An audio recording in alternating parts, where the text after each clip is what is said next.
അനു, നീ ഇതിനെ കരയുന്നേ? അനു, എന്തു പറ്റി? ഒന്നുമില്ല, കണ്ണിലെന്തോ പൊടി പോയതാ. പോയി. നിന്റെ കണ്ണില് പൊടി വീണിട്ടല്ല കണ്ണു നിറഞ്ഞെന്ന് ഞങ്ങൾക്കറിയാം. കുറെ നേരമായിട്ട് നീ മൂഡ് ഓഫാ. എന്താണ് നിന്റെ പ്രശ്നം? എനിക്ക് പ്രശ്നമൊന്നുമില്ല. ആരവന്റെ കാര്യം ഓർത്തപ്പോ വിഷമം തോന്നി. അതെന്താ? അവന്റെ അമ്മയെ കണ്ടെത്തിയോണ്ട് അവൻ നമ്മളെ വിട്ട് പോകേണ്ടി വരുമെന്ന് ഓർത്തിട്ടാണോ ഈ വിഷമം? എന്റെ വിഷമം അതൊന്നുമല്ല. ആരവന്റെ അമ്മ അവന്റെ ജീവന്റെ ജീവന. അവൻ ഇത്രയും നാളും അമ്മയെ തേടി നടന്നത് തന്നെ അതുകൊണ്ടാ. അവന്റെ അമ്മയോടുള്ള സ്നേഹത്തിന്റെ ആഴം എനിക്ക് മനസ്സിലാവും. നിങ്ങൾക്കും അത് മനസ്സിലാവുന്നുണ്ടാവും. നമ്മൾ ഇപ്പൊ കണ്ട ആരവിന്റെ അമ്മ അവന്റെ സ്വപ്നത്തിൽ പോലെയുള്ള അമ്മയല്ല. നിങ്ങൾക്കറിയാലോ, മാനസിക നില തെറ്റിയ അമ്മയെ പറ്റി പറയുമ്പോ ഒരിക്കലും അവൻ സന്തോഷിക്കില്ല. അവൻ എങ്ങനെ സന്തോഷിക്കാൻ കഴിയാ? അവൻ കരഞ്ഞു പോവും. അവന്റെ അമ്മയുടെ അവസ്ഥ ഒരു യാഥാർത്ഥ്യമാണല്ലോ. അതവനെ ബോധ്യപ്പെടുത്തേണ്ടി വരും.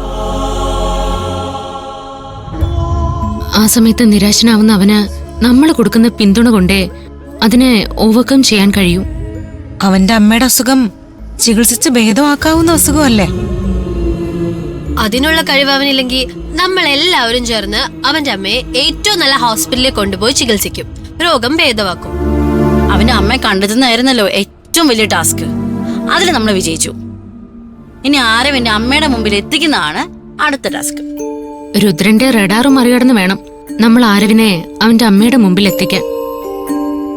മേഘ പറഞ്ഞ പോലെ അതൊരു ഹെവി ടാസ്കാ. അവനെ അവന്റെ അമ്മയുടെ അടുത്ത് നമുക്ക് എത്തിച്ചല്ലേ പറ്റൂ. എടുത്തു ചാടി ഒന്നും ചെയ്യണ്ട. സാഹചര്യം നിരീക്ഷിച്ചിട്ട് വേണ്ടതുപോലെ ചെയ്യാം. കിരൺ, ആരവിന്റെ അമ്മയെ നമ്മൾ കണ്ടുമുട്ടിയ കാര്യം ഗബ്രിയേൽ സാറിനോട് പറയണ്ടേ? ആ, തീർച്ചയായിട്ടും പറയണം. അയ്യോ, ഞാനത് വിട്ടുപോയി. അംബികന്റെ കണ്ടുമുട്ടിയ ശേഷം സാറിനെ വിളിക്കണമെന്ന് പ്രത്യേകം പറഞ്ഞതാ.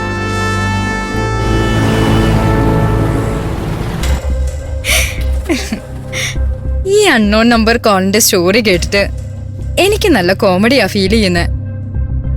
അങ്ങനെ ഒരു കോള് എനിക്ക് മാത്രമാണ് വന്നതെങ്കിൽ നിനക്ക് തമാശയായിട്ട് തോന്നാം. പക്ഷേ റീന മേഡത്തിനും സെയിം കോള് വന്നിട്ടുണ്ടല്ലോ. നിങ്ങൾ രണ്ടുപേരോടും കോൾ ചെയ്ത് അജ്ഞാതം പറഞ്ഞത് പരസ്പര വിരുദ്ധമായിട്ടുള്ള കാര്യങ്ങളല്ലേ? രണ്ട് മാറ്ററും തമ്മിൽ അങ്ങോട്ട് യോജിക്കുന്നില്ല. അല്ല, ഈ വിളിച്ച ആളിനെ സംശയിക്കാതിരിക്കാൻ തെറ്റിദ്ധരിപ്പിക്കുന്നായിക്കൂടെ? ആകാം, ബട്ട് എനിക്കെന്തോ ഇതങ്ങോട്ട് ഡൈജസ്റ്റ് ആവുന്നില്ല. അതെ, എനിക്കും റീന മേഡത്തിനും വന്ന കോളിന് ഒരു പൊതു സ്വഭാവമുണ്ട്. അത് എമിലി ശ്രദ്ധിച്ചോ? അതെന്താ? രണ്ട് കോളുകളും മരണത്തെക്കുറിച്ചാ പറയുന്നേ. വിളിച്ച ആളിന്റെ ഒരു ടാർഗറ്റ് റീന മാഡം ആണെന്ന് ഗബ്രി വിശ്വസിക്കുന്നു. പക്ഷേ റീന മാഡത്തിന് ഇതുവരെയും ഒരു അപകടവും സംഭവിച്ചിട്ടില്ലല്ലോ. അപ്പോ ആറൻ റീന മേഡം അല്ല? ആകണമെന്നില്ല. അല്ല, ഈ കോള് മരണത്തെക്കുറിച്ചായിട്ടും ഗബ്രി എന്താ പോലീസിൽ അറിയിക്കാത്തെ? പോലീസിനെയൊക്കെ അറിയിച്ചതാ. എന്റെ നമ്പർ ട്രേസ് ചെയ്യാൻ കൊടുത്തിട്ടുള്ളതാ സൈബർ സെല്ലിന്. പക്ഷേ ഇങ്ങനൊരു കോൾ എനിക്ക് വന്നിട്ടേ ഇല്ലെന്നാ സൈബർ സെല്ലിൽ നിന്ന് പറയുന്നേ. വാട്ട്? It's unbelievable. നമ്മുടെ ഫോണിൽ ആരെങ്കിലും വിളിച്ചിരുന്നെങ്കിൽ അത് കണ്ടെത്താൻ സൈബർ സെല്ലിന് കഴിയും. അപ്പോ ഇതിനെ ഒരു സാങ്കല്പിക കോളാണെന്ന് പറയേണ്ടി വരും. ഇതെല്ലാം ഞാൻ പറയുന്ന കെട്ടുകഥകളാണെന്നാണോ താൻ പറയുന്നത്? No solid evidence.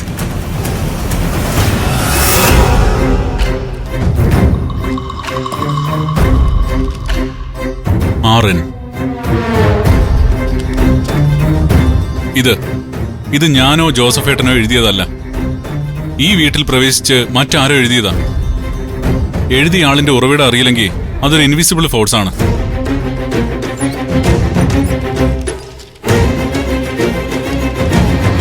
അതുപോലെ തന്നെയാണ് ഉറവിടം വ്യക്തമാകാത്ത ആ അൺനോൺ നമ്പർ കോളും. ഇതെല്ലാം സാങ്കല്പികമാണെന്ന് പറയുന്നവരെ വിശ്വസിപ്പിക്കാൻ എന്റെ കയ്യിൽ മറ്റു തെളിവുകളൊന്നുമില്ല.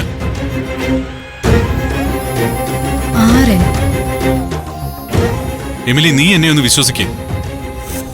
ഇതൊരു സത്യമാണ്, നടന്ന കാര്യമാണ്.